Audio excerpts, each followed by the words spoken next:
ونؤمن به ونعوذ بالله من شرور أنفسنا ومن سيئات أعمالنا من يهده الله فلا مضل له ومن يضلله فلا هادي له ونشهد أن لا إله إلا الله وحده لا شريك له ونشهد أن سيدنا وحبيبنا ومولانا محمدا عبده ورسوله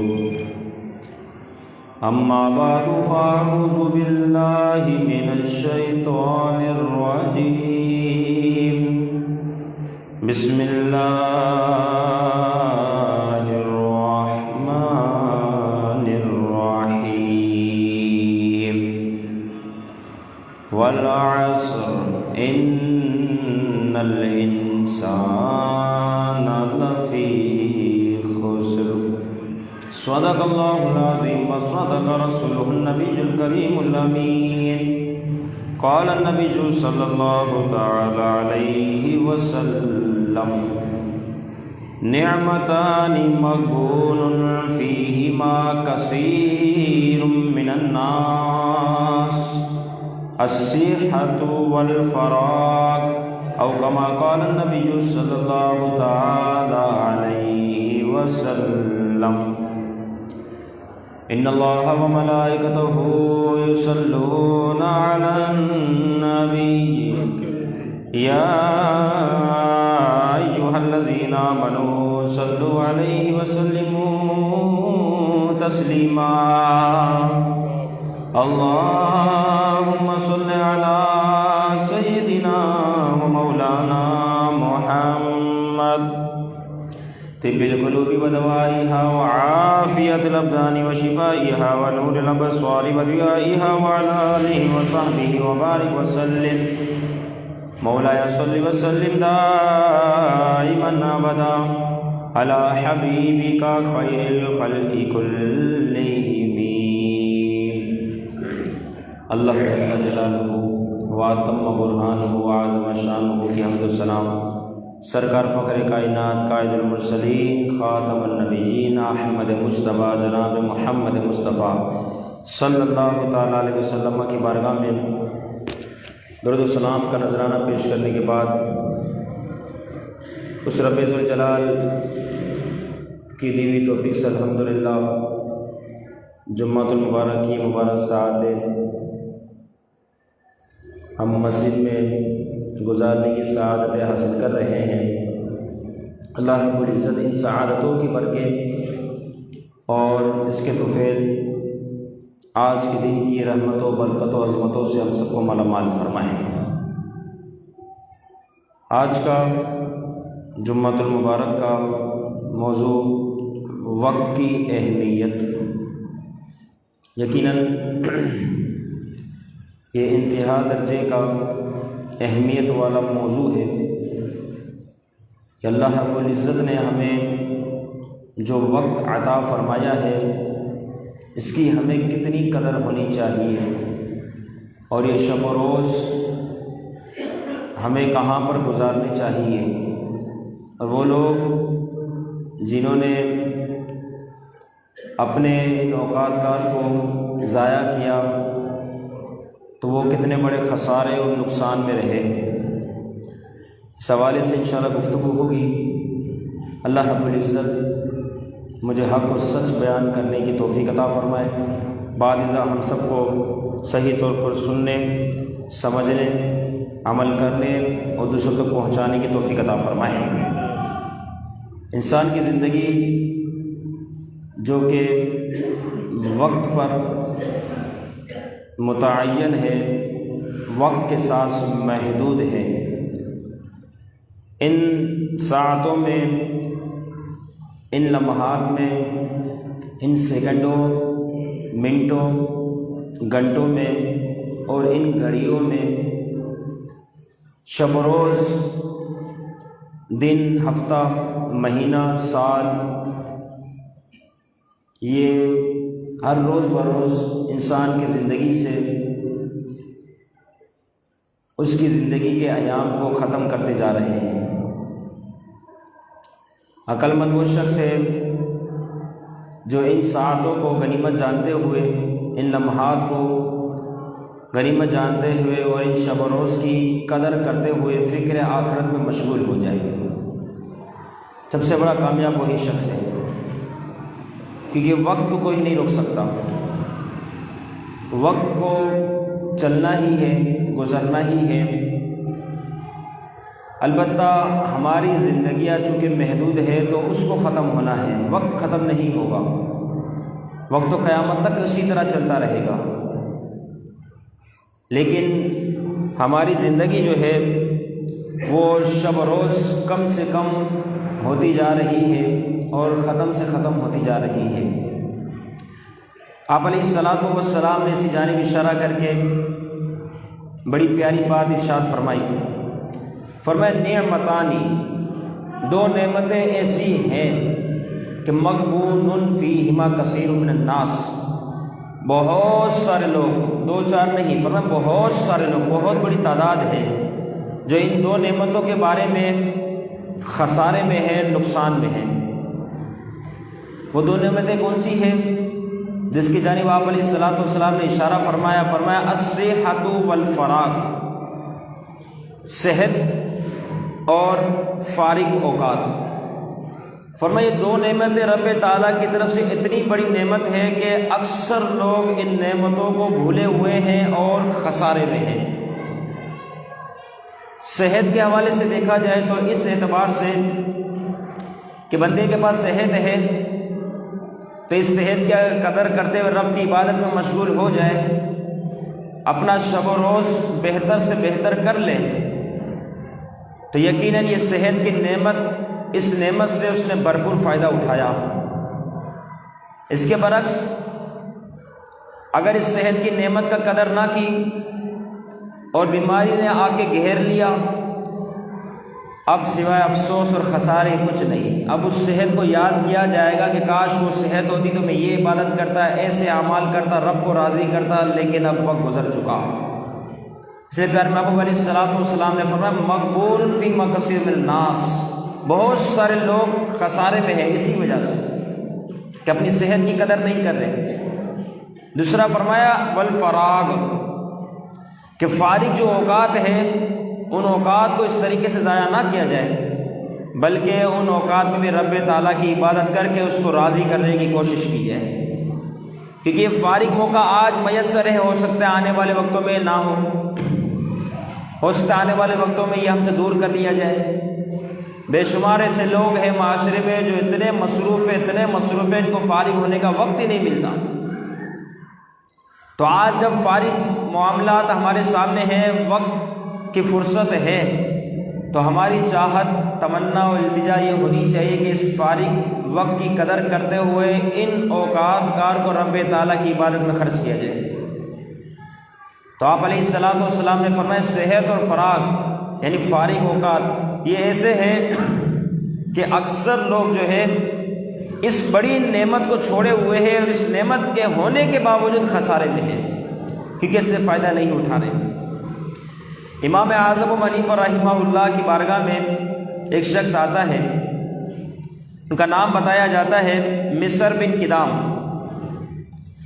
اب وہ امام اعظم ابو حنیفہ رحمہ اللہ کی مسجد میں تو آتا ہے، لیکن سوچتے ہوئے، خیال کرتے ہوئے اور ایک فکر لے کر آتا ہے کہ میں جاؤں گا، دیکھوں گا وقت کے امام جو ہے وہ شب و روز کیسے گزارتے ہیں۔ امام اعظم کی مسجد میں آتا ہے، آنے کے بعد امام اعظم ابو حنیفہ رحمہ اللہ کو دیکھتا ہے کہ آپ جو ہے وہ نماز فجر ادا فرما رہے ہیں، تو یہ جماعت میں شامل ہو جاتا ہے۔ نماز فجر ادا کرنے کے بعد امام اعظم ابو حنیفہ رحمہ اللہ وعظ و نصیحت کا سلسلہ شروع کرتے ہیں، درس و تدریس کا سلسلہ شروع کرتے ہیں، دیگر جو پڑھنے والے آئے ان کو پڑھانا شروع کرتے ہیں، یہاں تک کہ ظہر ہو جاتی ہے۔ پھر ظہر کی نماز ادا فرماتے ہیں، پھر ظہر کے بعد دوبارہ پڑھائی شروع ہوتی ہے، یہاں تک کہ عصر ہو جاتی ہے، پھر عصر کے بعد دوبارہ پڑھائی، یہاں تک کہ مغرب کے بعد دوبارہ پڑھائی، یہاں تک کہ عشاء ہو گئی۔ مصر بن کدام دیکھتے ہیں کہ یہ کیا معاملہ ہے، پورا دن عبادت میں گزر گیا، پڑھنے پڑھانے میں۔ پھر جب عشاء کی نماز ہوئی، اب امام اعظم ابو حنیفہ رحمہ اللہ مسجد سے باہر تشریف لاتے ہیں، تو مصر بن کدام سمجھتے ہیں کہ اب تو گھر پہ جائیں گے، تھک گئے کافی، فجر سے پڑھ ہی رہے ہیں، پڑھا رہے ہیں، اب گھر پہ جا کے آرام کریں گے۔ کیا دیکھتے ہیں کہ امام اعظم ابو حنیفہ رحمہ اللہ گھر کی طرف جاتے ہیں، کچھ ہی دیر میں دوسرا لباس پہن کر، خوشبو سے معطر، عطر کی وجہ سے فضاؤں کو معطر کرتے ہوئے، خوبصورت نورانی چہرہ لیتے ہوئے اپنے گھر سے باہر دوبارہ تشریف لاتے ہیں کچھ ہی دیر میں، اور دوبارہ مسجد کی طرف جاتے ہیں۔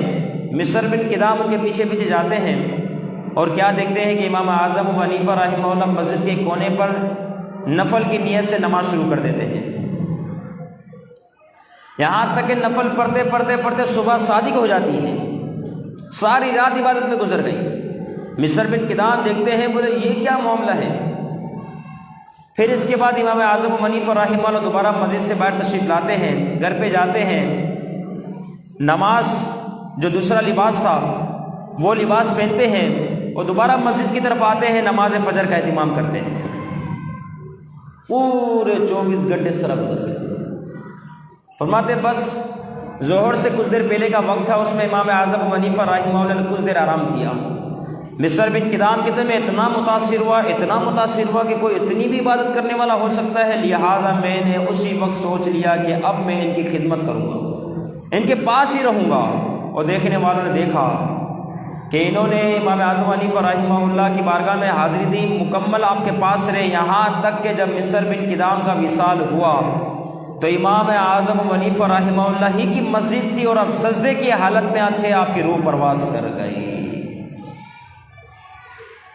عبادت کرنے والوں کو اللہ کیسی شان عطا فرماتا ہے۔ تو یہ کیا تھا؟ یہ جدول تھا کہ مجھے میرے شب و روز کیسے گزارنے ہیں، وہ کون سا طریقہ ہے جو مجھے کر کے بتانا ہے، اور رب کی رضا کے مطابق زندگی گزارنی ہے۔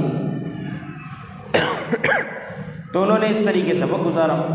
حضرت رابعہ بصریہ رحمۃ اللہ تعالی علیہا، ان کے بارے میں بھی آتا ہے کہ ان کے شب و روز کیسے تھے۔ جب رات کا وقت ہوتا، سارے لوگ سو جاتے ہیں، تو اپنے ارد گرد نظر گھماتی اور پھر اپنے آپ سے سوال کرتی کہ اے رابعہ، کیا تو اس لیے دنیا میں آئی ہے کہ جس طرح لوگ غفلت میں ہیں، سوئے ہوئے ہیں، تو بھی سو جا؟ ہو سکتا ہے کہ آج کی رات میری زندگی کی آخری رات ہو، تو کل بروز قیامت کتنی شرمندگی اٹھانی پڑے گی کہ یہ جو شب و روز تھے عبادت کے لیے تھے اور تو نے اس کو ضائع کر دیا۔ تو اب جو ہے وہ عبادت میں مصروف ہو جاؤ، لہٰذا عبادت کرنے میں مصروف ہو جاتی، یہاں تک کہ نماز فجر کا وقت ہو جاتا۔ پھر نماز فجر کے بعد دوبارہ دن کا جب آغاز ہوتا تو لوگوں کی طرف دیکھتی کہ لوگ مشغول ہے، مصروف ہے، کوئی یہاں کوئی وہاں۔ حضرت رابعہ بصریہ رحمۃ اللہ تعالی علیہا ان لوگوں کی طرف دیکھتی، پھر وہی اپنے آپ سے سوال کرتی کہ رات تو عبادت میں گزر گئی، اب نفس چاہے گا سو جا، لیکن نہ سونا، ہو سکتا ہے کہ دن آخری ہو۔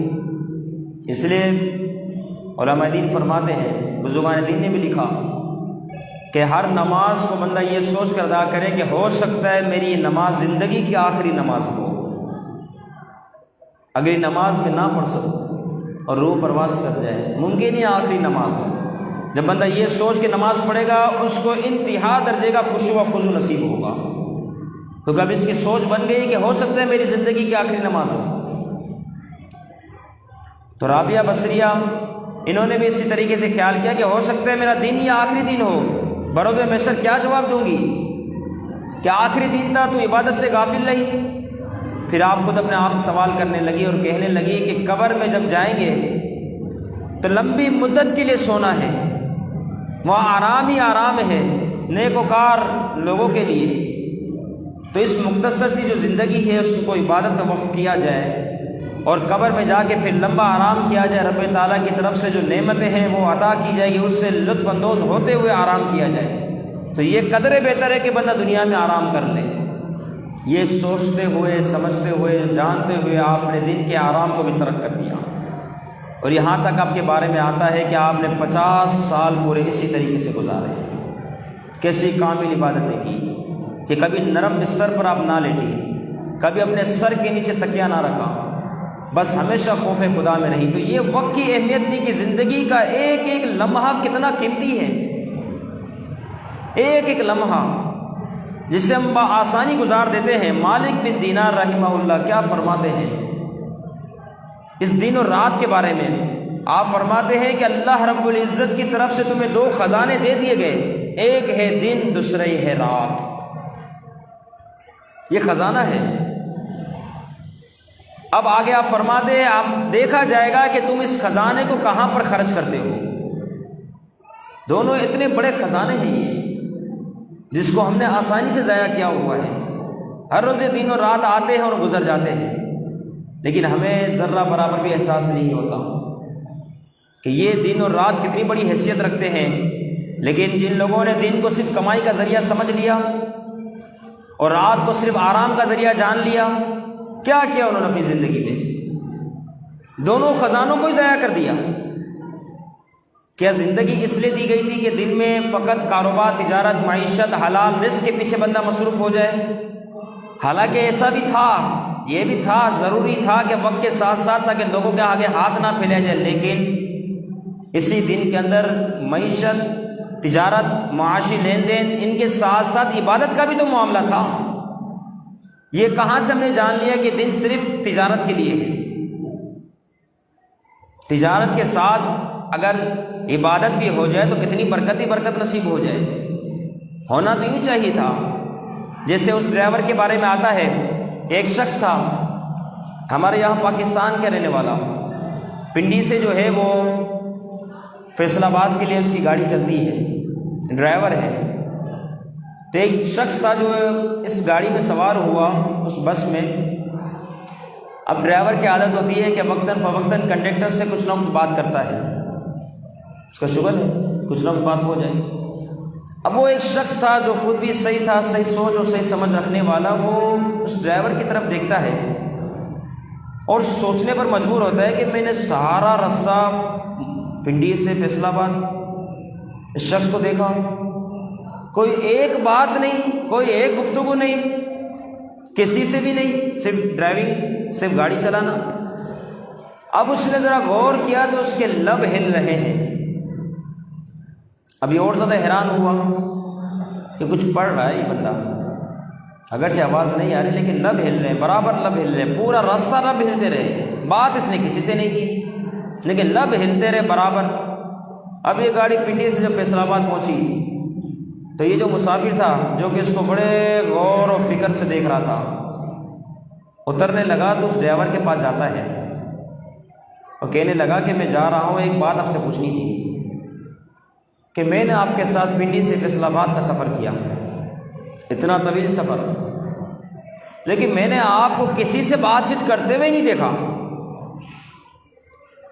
اور آپ کے لب برابر ہل رہے ہیں، آیا یہ کیا معاملہ ہے؟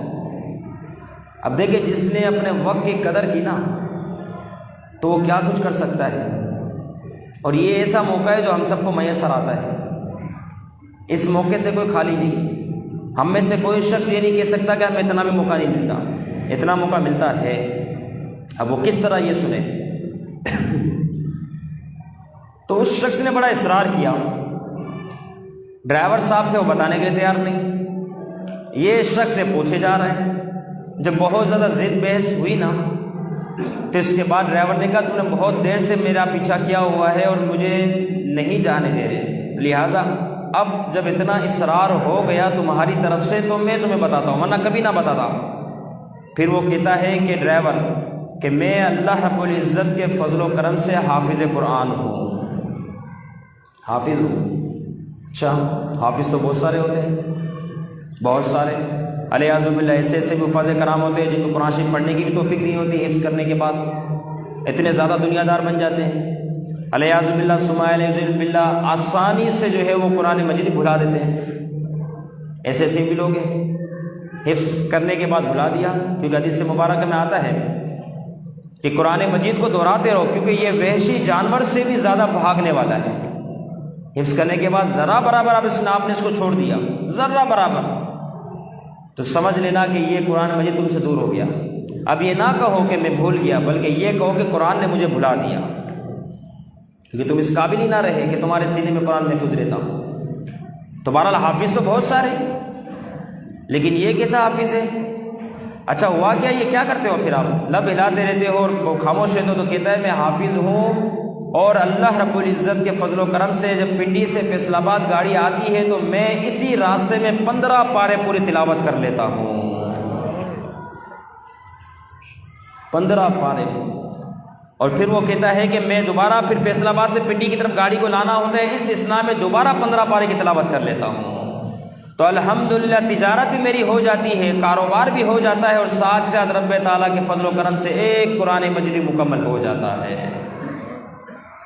دیکھیں جنہوں نے وقت کی قدر کی ان کو یہ انعام و اکرام عطا کیے گئے، اور جنہوں نے اس کو ضائع کیا ان کے لیے کچھ نہیں۔ تو یہ شب و روز اب یہ ایسا معاملہ ہے کہ ہر ایک کے پاس یہ وقت ہے۔ آپ دکاندار ہیں، آپ فارغ ہوتے ہوں گے، آپ زبان چلاتے رہیں اللہ اللہ آہستہ آہستہ، کیا آپ کی آواز آپ کے کان تک ہی آئے؟ ساتھ والا اگرچہ کوئی نہ سنے، کسی کو پتہ ہی نہیں آپ کیا کر رہے ہیں۔ اس طریقے سے آپ اگر کسی جگہ جاب کرتے ہیں، اگر باس کی طرف سے کوئی کام نہیں ہے، آپ وہاں فارغ ہیں، آپ بیٹھے درود پاک پڑھتے رہتے، زبان آپ منہ بند ہے، آپ کا درود پاک پڑھ رہے ہیں، سیٹ کے کام پہ تو کوئی خلل واقع نہیں ہو رہا، آپ تو بیٹھے ہوئے نا فارغ ہیں، تو آپ ذکر اللہ میں لگے رہیں، درود پاک پڑھتے رہے، درود پاک کی کثرت کرتے رہے۔ آپ دیکھیں یہ وقت جو آپ ذکر خیر میں اور درود پاک پڑھنے میں گزاریں گے، اس کی اتنی برکت ہوگی، اتنی برکت ہوگی کہ آگے کی ساری زندگی اتنی بہتر ہو جائے گی، اور ساتھ ہی ساتھ اللہ رب العزت کی رضامندی شامل ہوگی کہ انشاءاللہ دنیا کے ساتھ ساتھ اللہ رب العزت آخرت میں بہترین جزا عطا فرمائے گا۔ کرنا کیا تھا؟ فارغ۔ وہ شخص ڈرائیور ہوتے ہوئے راستے میں 15 پارے پڑھ سکتا ہے، تو ہم فقط فارغ ہوتے ہوئے دکان یہاں وہاں بیٹھے ہوئے، جہاں فضول گوئی کر رہے ہیں، کسی اس ہوٹل میں بیٹھ گئے، وہاں بیٹھ گئے، یہاں چلے گئے، دوستوں کے ساتھ گپ شپ لگا لی، تو اگرچہ یہ تم کام کرتے ہو، لیکن اس کے باوجود ساتھ ہی ساتھ اگر کبھی فراغت کا موقع مل جاتا ہے تو بندہ اپنا منہ بند کرتے ہوئے دل ہی دل میں درود پاک پڑھنا شروع کر دے، ذکر اللہ شروع کر دے۔ آپ دیکھیں ایک عجیب سی آپ کو مٹھاس نصیب ہوگی۔ الا بذکر اللہ تطمئن القلوب، کیونکہ اللہ کے ذکر میں دلوں کا چین ہے، تو دل کو سکون حاصل ہوگا۔ یہاں وہ شکوہ شکایت کرنے سے کیا ملنا ہے؟ لیکن یہ ان کو ہوگا جو اپنے وقت کی قدر کرے گا کہ یہ وقت بڑا قیمتی ہے، یہ گزر رہا ہے، لیکن جس نے اس کی قدر نہ کی تو اس نے تو اس کو ضائع کیا۔ چکی آپ دیکھ لیں، چکی کی مثال، چکی میں آپ دانے ڈالیں تو وہ پیسے گی، اگر دانے نہ ڈالیں تب بھی اس کا کام چلنا ہی ہے۔ آپ دانے ڈالیں گے تو اس کو پیس لیا جائے گا، لیکن نہ ڈالیں تب بھی وہ چلتی رہے گی۔ فرمایا اسی طریقے سے انسان کی زندگی ہے کہ آپ کوئی اچھا کام کرے تب بھی زندگی گزرنی ہے، اچھا کام نہ کرے تب بھی زندگی گزرنی ہے، کیونکہ یہ سانسوں کا چلنا یہ در حقیقت تیزی کے ساتھ جو ہے تمہیں قبر کی طرف پہنچا رہا ہے۔ یہ وقت کا گزرنا تیزی کے ساتھ قبر کی طرف پہنچا رہا ہے۔ تو اگرچہ اس میں کوئی کام کیا جائے یا نہ کیا جائے، ہر حال میں انتقال تو ہوگا، ہر حال میں دنیا سے تو جانا ہے، ہر حال میں قبر کا منہ تو دیکھنا ہے۔ تو بندہ اس بارے میں نہ غور و فکر کرے کہ جب چکی چلی رہی ہے تو کچھ اس سے فائدہ اٹھا لیا جائے، جب زندگی گزر ہی رہی ہے، وقت تو گزر ہی رہا ہے، تو اس سے فائدہ اٹھا لیا جائے کہ اپنے شب و روز بہتر کر لیے جائے۔ تو جس نے وقت کی قدر کی اس نے اس چیز کو پایا۔ ایک بزرگ فرماتے ہیں ان الانسان لفی خسر، بے شک انسان جو ہے خسارے میں ہے۔ فرماتے مجھے اس کا معنی سمجھ نہ آیا، یہ اس آیت تو ہے لیکن اس کا مفہوم کیا بنتا ہے سمجھا نہیں۔ انسان خسارے میں ہے۔ آخر کار کیا ہوا؟ فرماتے میں بازار گیا، وہاں دیکھتا ہوں کہ ایک شخص ایسا ہے جو چیخ رہا ہے، پکار رہا ہے اور کہہ رہا ہے ارحمو ارحمو من یذوب راس مالہ، چیخ رہا ہے ارحمو ارحمو۔ میں اس کے قریب گیا، دیکھتا ہوں تو برف کا اس کا کام ہے اور وہ پکارا ہے ارحمو ارحمو، مجھ پر رحم کھاؤ، مجھ پر رحم کھاؤ۔ کیا ہو گیا؟ من یذوب راس مالہ، کہ میرا تو راس المال ہی پگھلا جا رہا ہے، کیونکہ برف ایسی چیز ہے کہ اگر وہ نہ بکے تو اصل جو مال ہے وہ بھی گیا، نفع تو دور کی بات ہے، راس المال اصل مال بھی گیا۔ وہ بزرگ کہتے ہیں بس اس بات نے مجھے اس آیت کے مفہوم کو سمجھا دیا کہ انسان نقصارے میں ہے، خسارے میں ہے۔ کیوں؟ فرمائیے زندگی گزرتی جا رہی ہے، گزرتی جا رہی ہے، برف کی طرح پگھلتی جا رہی ہے، سانسیں چل رہی ہے، زندگی پگھل رہی ہے۔ جس نے اس قیمتی لمحات کو اچھی جگہ پر گزارا، رب کی عبادت کرتے ہوئے گزارا، اس نے بہت بڑی نعمت کو پایا، ورنہ اس کو تو گزرنا ہی ہے، خسارے میں رہنا ہی ہے۔ کیونکہ اس وقت کو، اس زندگی کو، اس سانس کو کوئی نہیں روک سکتا، اس کو جانا ہی ہے۔ تو کامیاب وہ شخص جس نے اس کی قدر کی۔ اس وجہ سے آپ علیہ الصلوۃ والسلام نے فرمایا من حسن اسلام المرء ترکہ ما لا یعنیہ، او کما قال نبی صلی اللہ تعالیٰ علیہ وسلم، فرمایا اسلام کا حسن کیا ہے کسی شخص کے لیے؟ من حسن اسلام المرء، کسی شخص کے اسلام کا حسن یہ ہے ترکہ ما لا یعنیہ، کہ ہر فضول چیز کو وہ چھوڑ دے، ہر بیکار چیز کو وہ چھوڑ دے، جس چیز کا کوئی فائدہ نہ ہو اسے اپنے آپ سے دور کر دے۔ فرمایا یہ اسلام کا حسن ہے۔ اب فضول کوئی بھی بندہ رہے گا، وقت ضائع کرے گا، حالانکہ وقت بڑا قیمتی ہے۔ ہم میں سے کوئی نہیں جانتا کہ کل کا دن دیکھے گا یا رخصت ہو جائے گا، کسی کو نہیں پتا۔ تو لہٰذا ان قیمتی لمحات کی قدر کیجیے۔ آپ شب و روز کہیں بھی گزاریں، لیکن یہ ہے کہ رات اگر آپ سو کے گزاریں تو دن میں کم از کم آپ جاگتے ہیں۔ تو ان دین کی قیمتی لمحات جو ہے، اس میں آپ دکان میں، کاروبار میں، تجارت میں، لین دین میں کہیں بھی مشغول ہیں، مصروف ہیں، جیسے موقع ملتا ہے اس وقت اللہ رب العزت کی یاد میں مشغول ہو جائے۔ اپنے لب کو بند کرتے ہوئے اللہ اللہ دل ہی دل میں پڑھنا شروع کر دے، درود پاک پڑھنا شروع کر دے۔ ہماری عادت ایسی ہو جائے کہ جب ہم فارغ ہو تو ہماری زبان پر ذکر اللہ جاری ہو جائے۔ اللہ رب العزت ہم سب کو وقت کی قدر کرنے کی توفیق عطا فرمائے، جو سنا اس کو یاد رکھتے ہوئے عمل کرتے ہوئے دوسروں تک پہنچانے کی توفیق عطا فرمائے۔ وما علینا الا البلاغ۔